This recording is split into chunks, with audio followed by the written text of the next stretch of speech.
Hey everyone, this video was just sent to me on Instagram. I seen it and I knew I had to share it for you guys right away. This is a police officer calling for other police officers to defend their constitutional rights. Check out this video, you're gonna love it. You know, as a police officer, I'm compelled to make this video. I've been in law enforcement for 10 years, and I'm speaking to my peers, other fellow officers, people in any kind of law enforcement position. I've seen officers nationwide enforcing tyrannical orders against the people, and I'm hoping it's the minority of officers, but I'm not sure anymore, because every time I turn on the television, every time I look to the internet, I'm seeing people arrested or cited for going to church, for traveling on the roadways, for going surfing, opening their businesses, going to the park with their families, or doing nails out of their own house, using their own house as a place of business, and having undercover agents go there and arrest them and charge them with what? With a crime? I don't know what crime people are committing by doing nails in their own house, but we're seeing this more and more and more, and we need to start looking at ourselves as officers and thinking, is what I'm doing right? Now, I want to remind you that regardless of where you stand on the coronavirus, we don't have the authority to do those things to people just because a mayor or a governor tells you otherwise. I don't care if it's your sergeant or your chief of police. We don't get to violate people's constitutional rights because somebody in our chain of command tells us otherwise. It's not how this country works. Hey guys, I want to read this comment to you really quick that I seen on his Instagram. Lord Hotcakes tells him, absolutely nailed it. Shitty cops will always make good cops' jobs more difficult. My brother is a cop and a damn good one. It's encouraging to know other officers share the same point of view he does during this current situation. Also from another vet that remembers his oath, thank you for doing this and stay safe. And Granderson33 replies, thank you. Those are de facto arrests. You know, we're violating people's rights and taking money from them, or even worse, arresting them and depriving them of their freedom when they are exercising their constitutional rights. So let's talk about that. Let's read something right here off of the Declaration of Independence. All men are created equal. Among these, we have the right to life, liberty, and the pursuit of happiness. That to secure these rights, governments are instituted among men, deriving their power from the consent of the governed, meaning our power and any government official's power is derived from the people. Okay? We don't hold power over our citizens. It's contradictory to everything that our country stands for. And this is what I'm seeing. First Amendment rights, telling people they can't go to church, freedom of religion. Okay? Telling people they can't protest, freedom of assembly. Fourth Amendment violations, illegal traffic stops to check for papers. What are you, the Gestapo? Is this 1930s Nazi Germany?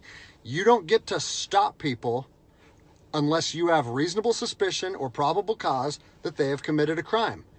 And I know people that have personally been stopped saying, we want to see papers showing that you're essential. David 2, copy a phone call. That is not how our job works, okay? What really has been pissing me off lately is the fact that these officers that are going out here and enforcing these tyrannical orders, what they're doing is they're making my job and my safety, or they're putting my job and my safety at risk. Because what you're doing is you're widening the gap between public trust and law enforcement officers. And what that's going to do is it's going to, I mean, look at what's happened to law enforcement in the last 10 years. Less and less public trust, and more often than not, that is a result of isolated incidents that get blown out of proportion. They're not isolated anymore. They're happening every single day. And the thing that I want you guys to realize is that our power that we hold as law enforcement officers, it's nothing more than a facade. It's a badge and a gun. And people, you don't realize, if you haven't lived in anarchy, if you haven't seen combat, things can be stripped from people in a heartbeat. And that's what I'm afraid of. I'm afraid that these actions are going to wake a sleeping giant, i.e. the American people, okay? They are going to be put in a position where they won't have their rights trampled anymore. And us as law enforcement officers, we'll have our ability to enforce the law stripped from us in about 10 minutes, okay? I think what is going to happen if this continues is we're going to see bloodshed in the streets, okay? I don't want to see bloodshed in the streets on either side of this coin. I don't want to see fellow officers get injured or killed, and I certainly don't want to see citizens get injured or killed. And I promise you, most of you out there doing these tyrannical acts against our citizens, you're not ready for combat. You're not mentally or physically ready for combat in the first place. I promise you, you don't want to go through that, and I hope I never have to go through that again. You don't get to just say, well, I'm doing this because I was told to do so, or I'm following orders, or I need to keep this job. Guess what? I need to keep this job more than anybody. I have 3 young children. I have 2 houses. Like, I have the same sob story that the rest of you guys have. But my personal choices and my living arrangements, no matter what they are, don't allow me to trample on people's rights. And I don't understand why that concept is so hard for people to understand. Listen, you need to stand up for what's right. You need to, if you're part of a department or an agency that is asking people or asking their officers or their deputies to impose on people's rights and infringe on their freedoms, you need to step up and say, no, that's not me. That's not what I signed up for, and that's going against my oath. And if that costs you your job, so be it. At least you'll be able to look at yourself in the mirror at night. I've already expressed this to my department.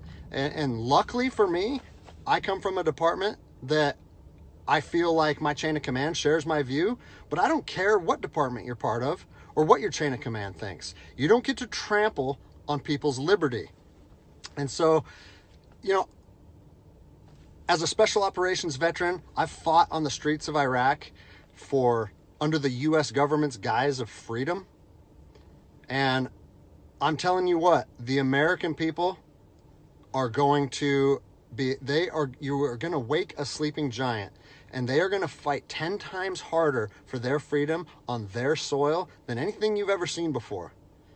And if that's something you're willing to face, then keep trampling on people's rights.